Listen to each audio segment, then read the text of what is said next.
Conan, what is best in life? To crush your enemies, see them driven before you, and to hear the lamentation of the women. That is good. Hey everyone, I'm going to take a second and kind of be serious about something here. Man, the last week or so has been rough and tough and hard to deal with. But I want to put it out there to you guys. If you have a family member or you have somebody you know or somebody you care about that, you know, struggles with alcohol, try to encourage them to get help. Try and check on them. Tell them you care about them. You know, I've been back and forth between swinging for the fences and trying to do the loving brother thing with my brother. And my brother almost died. For those who don't know, he spent about a week in the hospital. He's getting out. He's going to have to get a new liver. A bunch of other stuff is just kind of tough on the family. You know, trying to figure out how he's going to live, how things are going to go. And, you know, not taking the load or not taking the responsibility myself has been kind of hard. Because he's a grown-ass man, and he makes his own decisions, regardless or in spite of how I feel about things. And I still want to be there for him as a brother. So, shout out to Ben, shout out to Scott for stepping in and running an episode whenever I was back and forth to Kansas City, and with all the shenanigans with him. And then I got another episode that I did with Jim Vesler earlier in the week that I will drop after this. It will show up sequentially weird.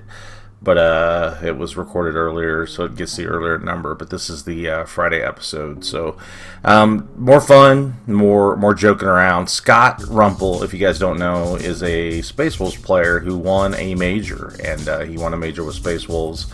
I wanted to pick his brain a little bit, talk about his list, see what he thought about, you know, playing Space Wolves in competition and tournament wise, and we wound up having a good conversation. So that's what's coming out for you guys first. And then, separate from that, I will release the other episode with Jim Bezel. It's a pretty good episode about, you know, being an influencer, being a Warhammer YouTuber and getting product, and, you know, how you give your reviews, don't give your reviews, how you're affected by being on the GW payroll, so to speak. So it's also a good episode. That will be episode, I think, 185. But, guys, I'll quit rambling. Check on your loved ones.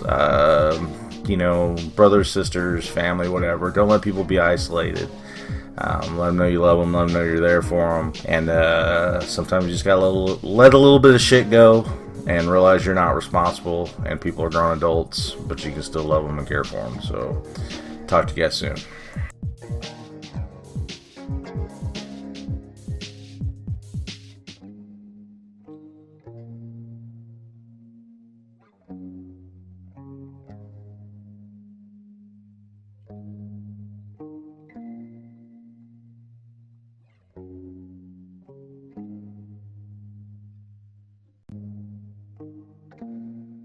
Maybe. Start recording, you son of a bitch. Alright, this is the Flying Monkeys Wargaming Podcast, where if Wargaming was easy, it would be your mom. Main host Bam is here, and I have a special guest today. Some of you have informed me of this dude's legendary feat, his deed, his big win for the Allfather, win for us. Scott Rumple, the champ out of Salty Alliance GT. How you doing, Scott? Pretty good. How's it going? Not too bad, man.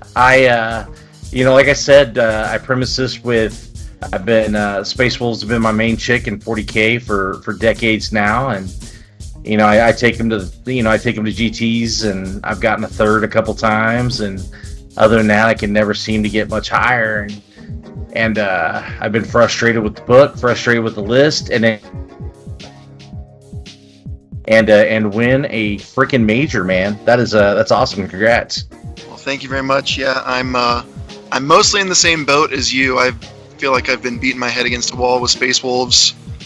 Basically since the start of 8th is when I got into them, and at a lot of events I feel it's like 3-2, 4-1, or you go 3-0 in an RTT, but it's not enough to get first.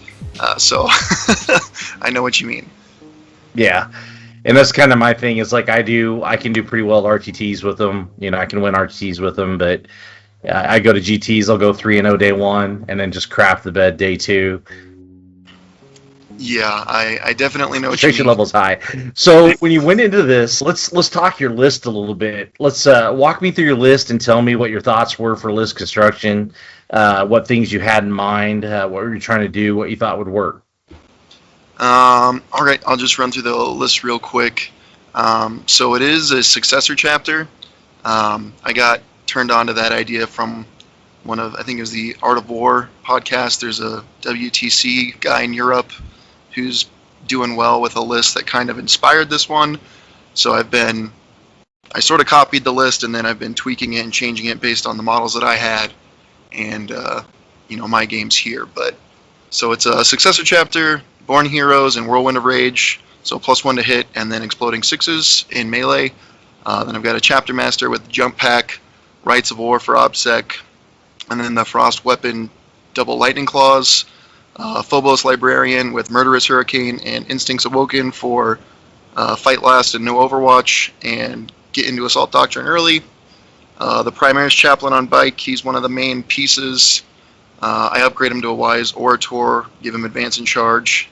Then he takes the +2 inches for charging litanies and +1 to wound. Then unit of Incursors, unit of Infiltrators, use unit of Intercessors. Those kind of just mix and match with the points, so I'm not necessarily committed to that exact loadout, but I do like having at least some of the Phobos guys. Then the meat and potatoes is 2 units of Wolfguard with jump packs with lightning claws and storm shields. Another unit of Wolfguard with jump packs with hammers and storm shields. Then 2 units of 5 Wolfguard Terminators with lightning claws and storm shields. So the whole point of the list is to get these guys into Assault Doctrine. So with the Whirlwind of Rage, they get double exploding sixes. You got a couple of different ways to have them re-roll all their hits. So you just roll 21 dice, pull out all the sixes, roll it again, and then you get a lot of hits. Yeah. And with Lightning Claws, you're re-rolling all the wounds. You got a couple of different ways to give them +1 to wound. So unless they're going into T8, it's usually more wounds than you had attacks to start with. So it's really satisfying to roll those dice. I bet. Sounds orcish, man. Yeah. One of my regular practice partners plays orcs, and he's always rolling 80 to 100 dice against me. So it's a little bit of revenge there. I like the idea of the successor chapter basically doing, the good stuff all the time instead of waiting until turn 3 to get the super doctrine. My thoughts were if you needed to heroically intervene with something too bad that you still had the strat. Yeah.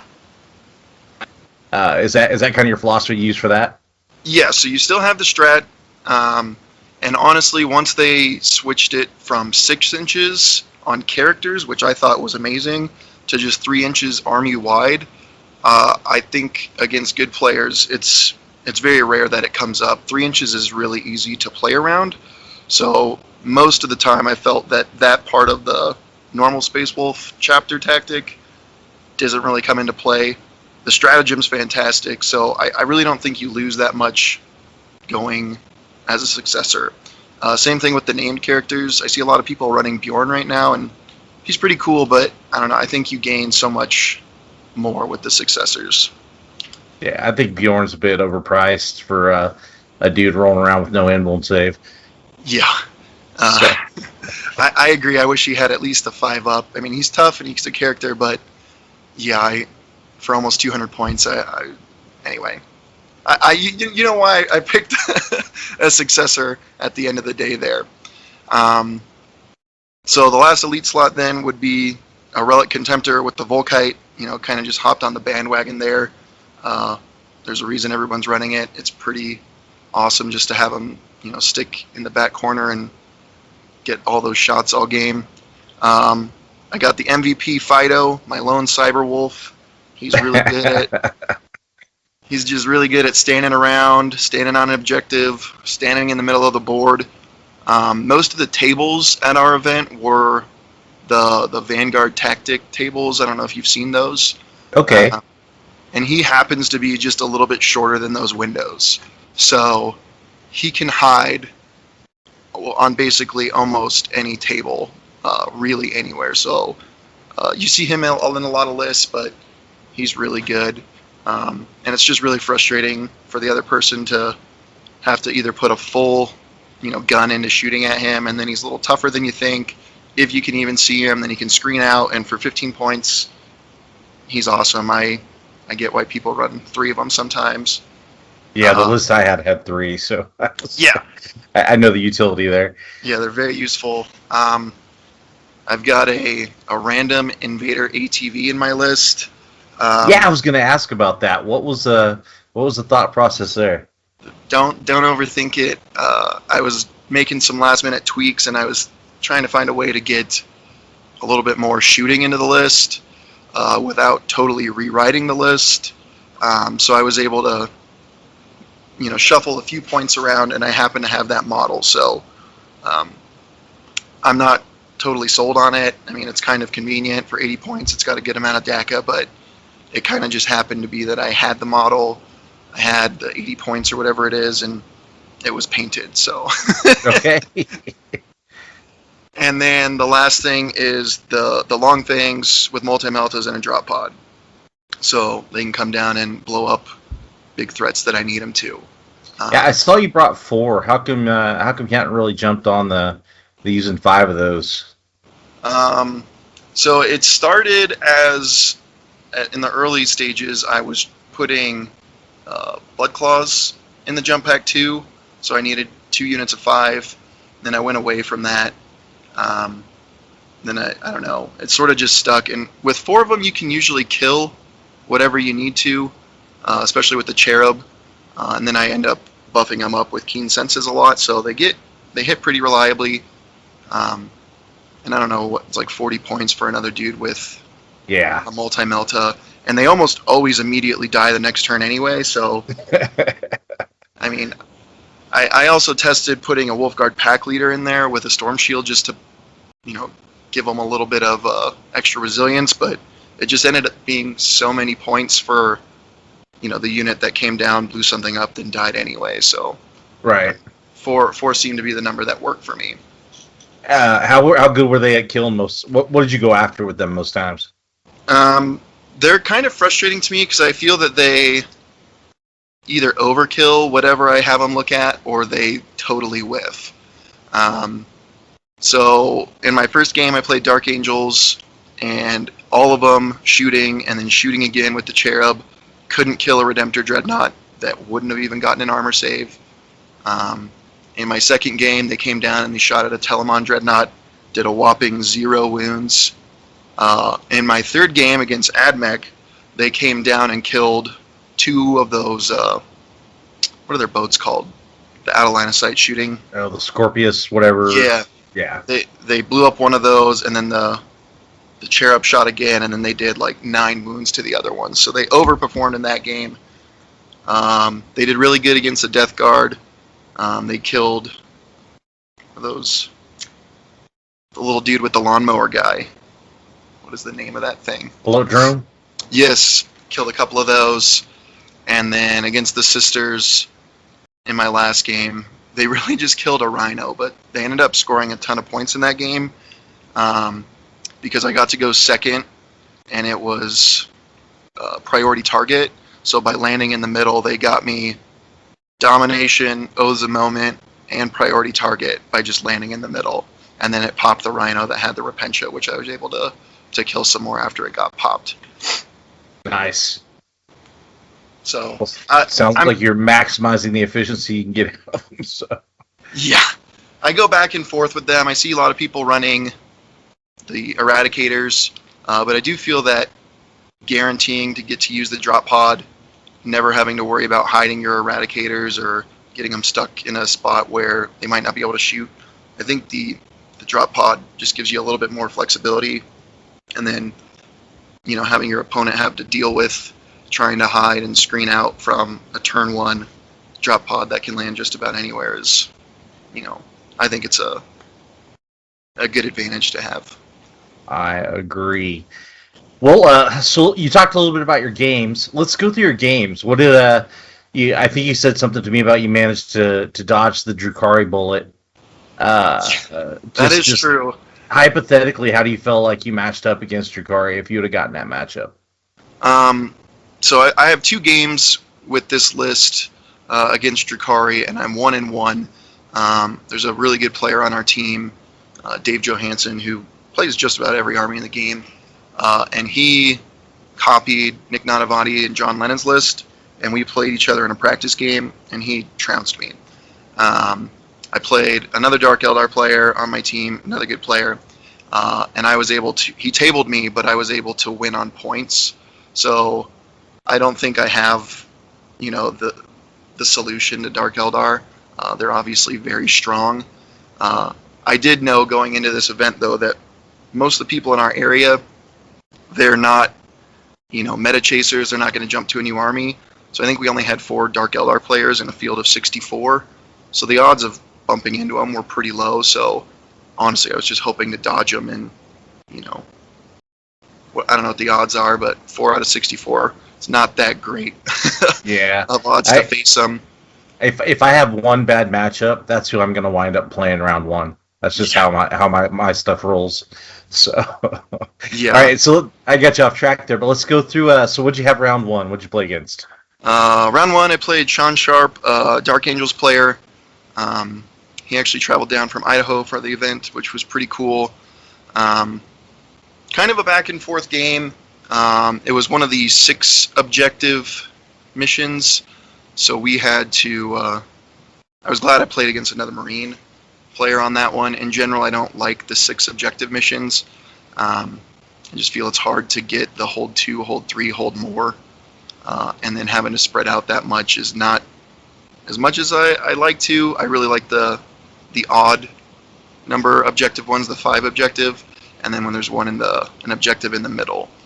So this game, I had to go first, which I didn't want to do. Brought the drop pod in. It whiffed pretty bad on the Redemptor Dreadnought.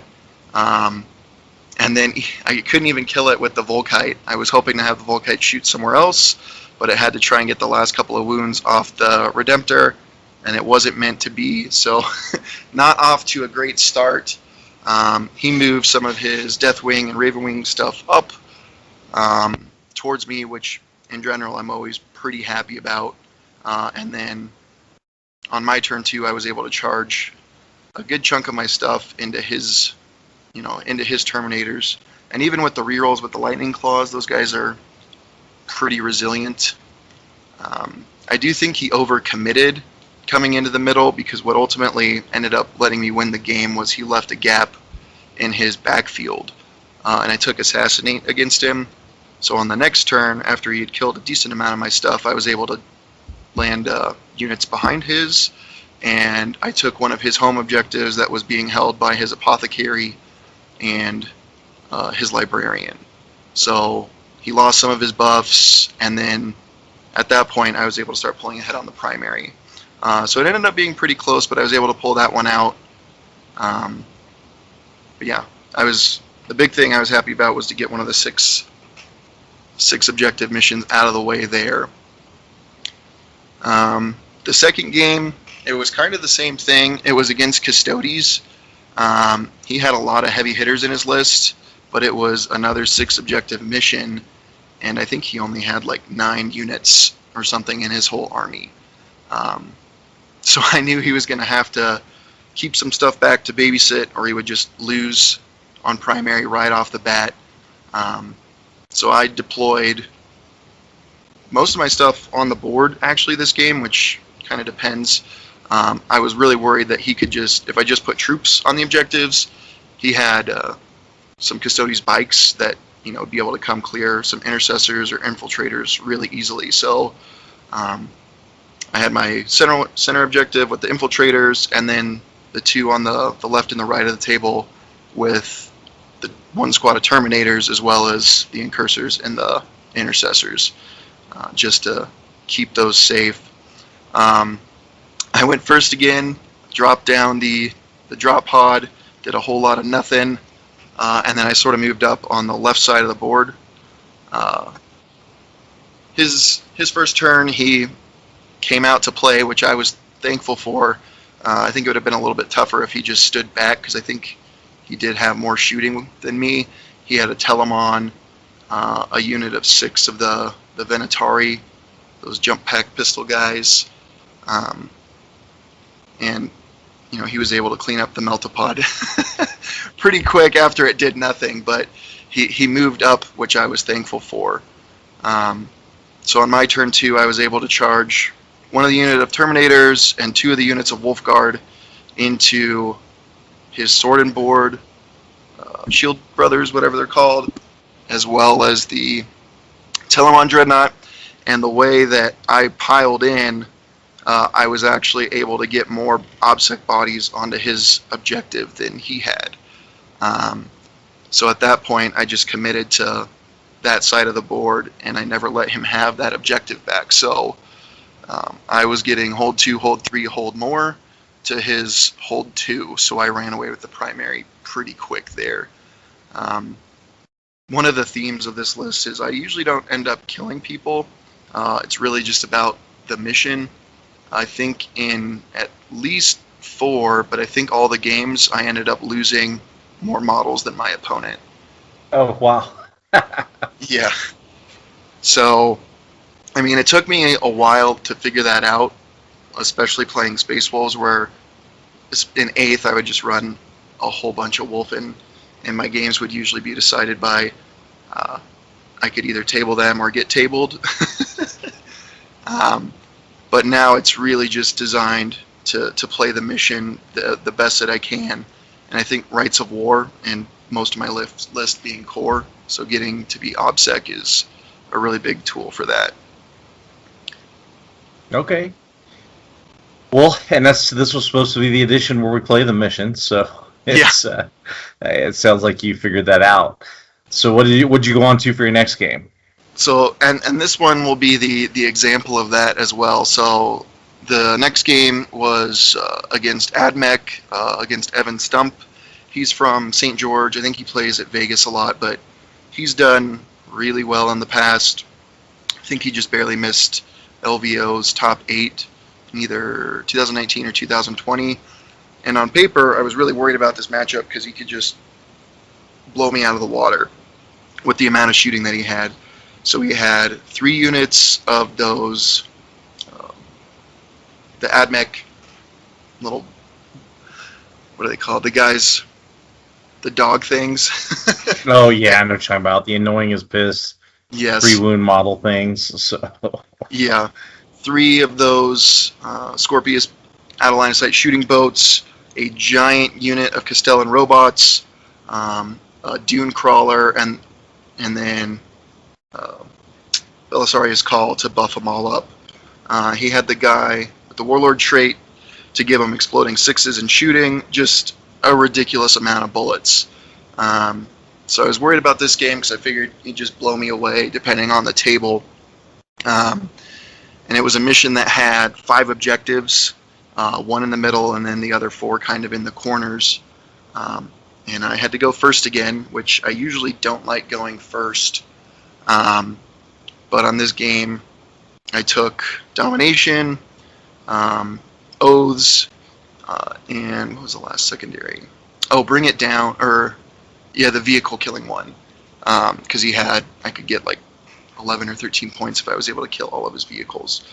But this just turned out to be a really, really cagey game where I put one of my infiltrators in the corner objective outside of my deployment zone to the left, my unit of incursors on the corner objective outside of my deployment zone to the right, and then I basically had to just feed him units to shoot off the board turn after turn, but I was able to keep him in his corner.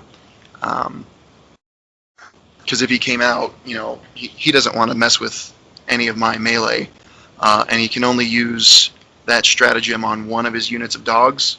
So when I brought down the Meltapod, it killed 1.5 of those boats, and the Volkite Contemptor was able to pick up 1 of the units of dogs, which those were the things I was most worried about.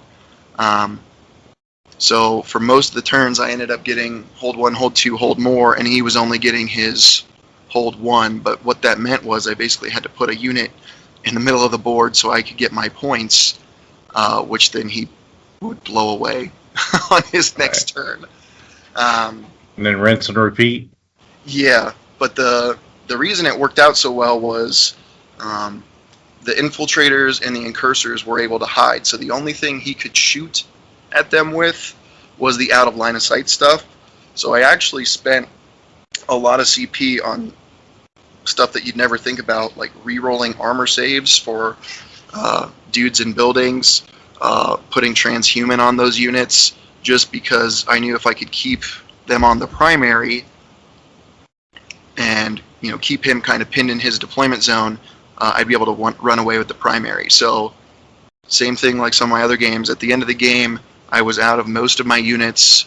I was down to 3 intercessors and 4 terminators, and he had at least 1,000, maybe 1,200 points. Good gosh! But by that point, he was 20, 25 points behind on the primary. So it's really just about the mission.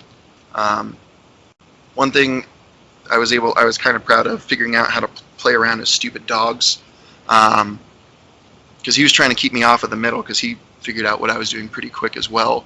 But on turn 4, I was out of stuff to sacrifice in the middle, and he had his dogs trying to ring around the middle to keep me off of that objective because it was getting me domination and keeping him off of it as well.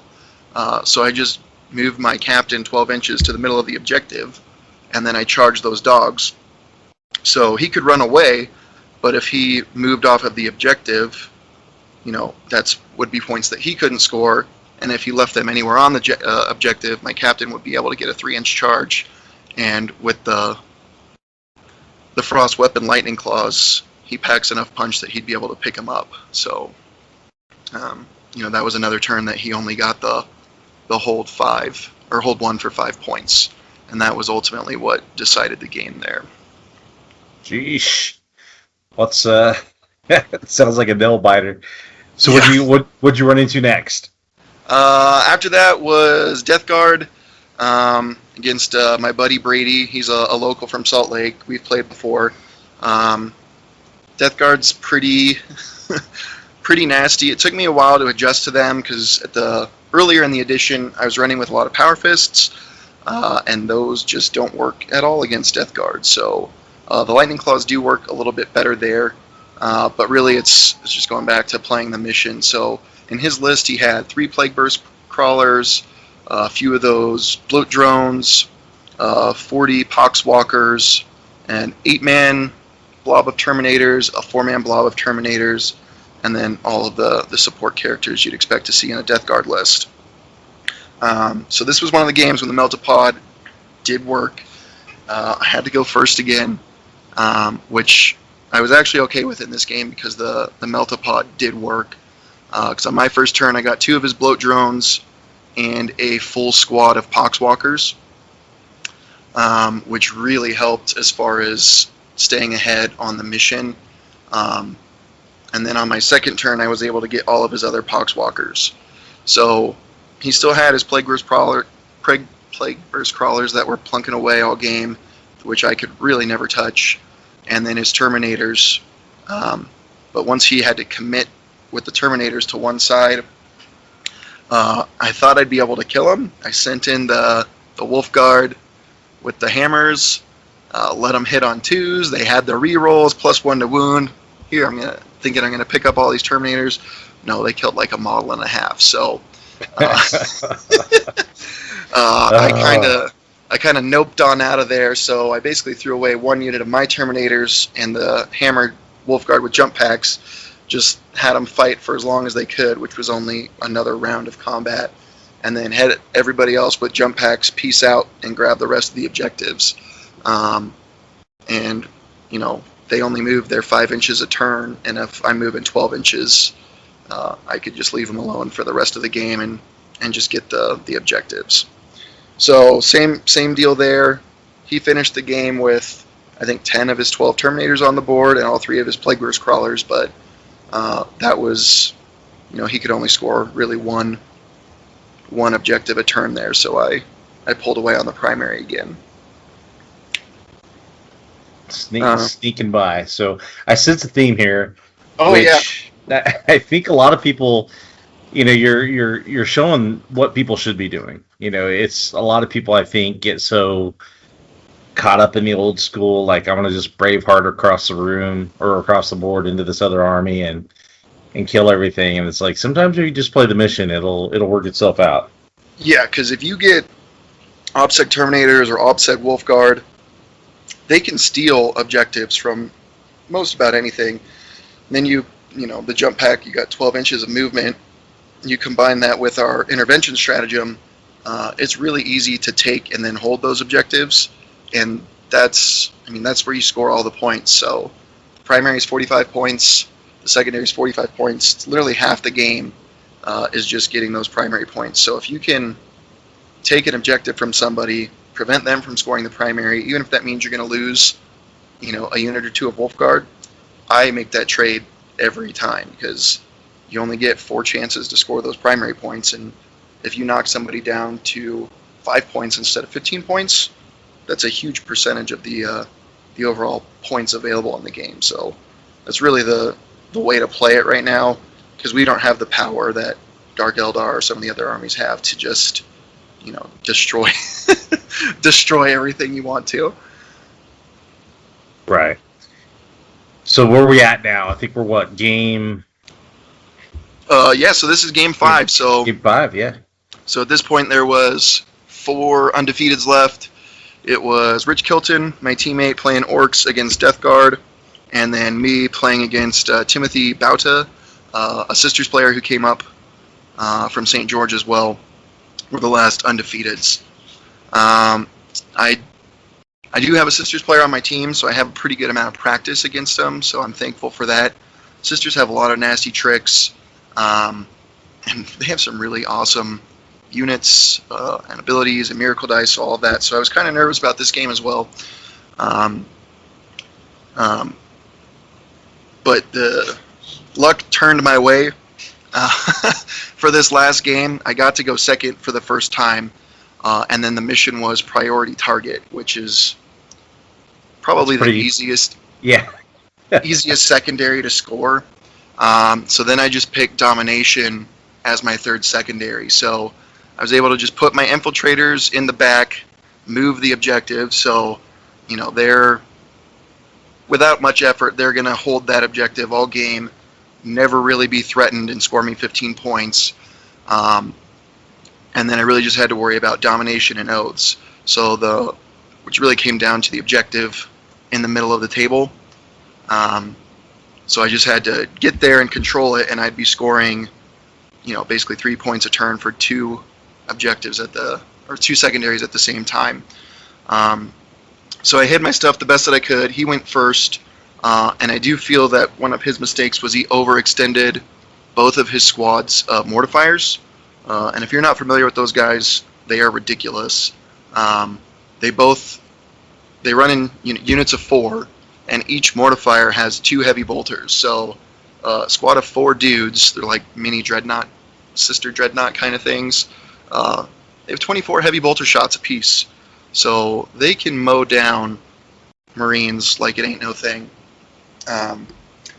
But he moved them up too far. I put the incursors on one of the middle objectives, and he actually charged them, which I was very thankful for. So I lost my incursors, but that meant on my first turn, the Terminators were actually able to make a charge onto an objective, which, if your Terminators are getting a turn 1 charge, that's that's good for you. They normally don't get into combat till turn 2 or 3 at the earliest. Right. The Meltapod came down, it popped his Rhino that had Repentia, and then I was able to plink away a few more Repentia with the ATV, and the Volkite Contemptor picked up some of his other mortifiers on the other side of the board. He didn't put anything in the middle, so when my drop pod came down, I put that in the middle. So, end of turn 1, I had killed a good chunk of his stuff. I had 3 objectives, and it was in the middle objective, which meant max priority target, max domination, and max my oaths. And then it was back and forth, kind of in the same vein. as the Admek game where I was feeding him stuff to kill because I had to get on that center objective, but it meant I got more points on the primary every turn, and I was maxing my secondaries. And that's really how it finished up. Besides overextending at the beginning, he played a really good game. I don't think he really made any other mistakes there. But once he lost those, I also had a big advantage in that my Contemptor has a range of 45 inches, and even if he buffs up his Retributors, they only get to 36. So my Contemptor got to shoot back at his stuff for most of the game, and I think that's the only game that he lived past turn 2, and he made it to the end of the game.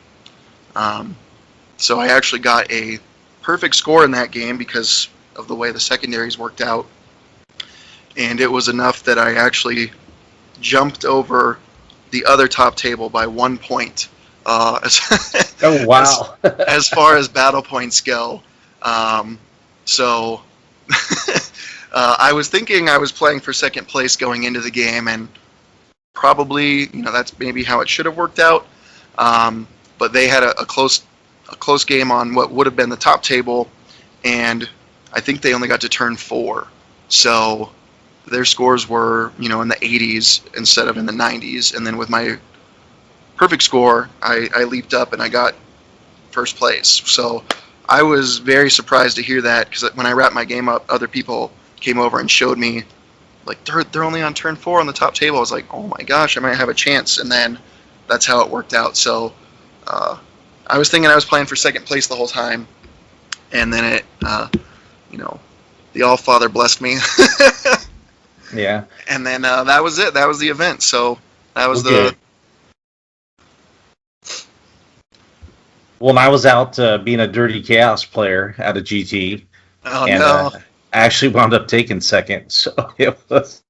Oh, nice. And I felt bad because every time I go to the tournament without Space Wolves, I feel bad, but I also like to win. So I kind of have that struggle back and forth. Like I'm going to Bugeater, if you've heard of Bugeater. And I've written like, I don't know how many different Space Wolves lists. And then I'm like, nope. And at one point in time, I had a standing agreement with a buddy. I said, if I ever say I'm taking Space Wolves this tournament, you should punch me in the dick. And so I've had the struggle, and then you go win a GT, and like you just gave me the temptation all over again. So No, do it. Yeah, looking back, you did kind of get some good matchups, a little bit of luck going your way, which I think anybody that wins a GT gets. Yeah. So I don't want to take anything away from your play at all, because I think it's awesome what you did. What would you change in retrospect? What would you do differently about your list? What would you have maybe taken that, out or added to that you think would have been more efficient in the situations you got into with your army? Honestly, so I've been tweaking this list for the last 3 months or so, and I try not to change my list if I win. So we have another event coming up in a few weeks, and I guess we're going to get new points, so I might have to change it. But if the points weren't coming out, I'd honestly just bring the same list again, because if it ain't broke, don't fix it. But yeah, I agree. When some of the results got posted online, no one really seemed to care at all, because I didn't play Dark Eldar, which I got a kick out of. It's like, well, I can't choose who I play, and I can't choose who shows up, so I'm sure everyone at the event was happy to see that there was only 4 Dark Eldar players there, but anyway. But I do play Dark think Eldar with my Chaos list, so I was happy that at least I had that under my belt. But yeah, I do think you need to catch a little bit of luck. 100. Oh, sorry, go ahead. No, I was gonna say I actually ended up beating the Dark Eldar list like 100 to 48. So. Oh, there you go. What were you? What were you running in your Chaos list? Dude, I was spamming Lightning Lock Moriaxes and Mortarion. So, oh, I've seen that list online. So is it like 9? Yeah, it's 8. It's 3/3 and 2 more War Dogs. So I'm running 8 War Dogs, Chaos Space Marine detachment, and then I've got a sorcerer who basically can auto cast if he fells, and some Chaos Spawn, some Cultist, and just live my best Chaos life with it, I guess. So there's nothing wrong with that. Yeah, no, dude, I got my shoulders covered in like Space Wolves tattoos.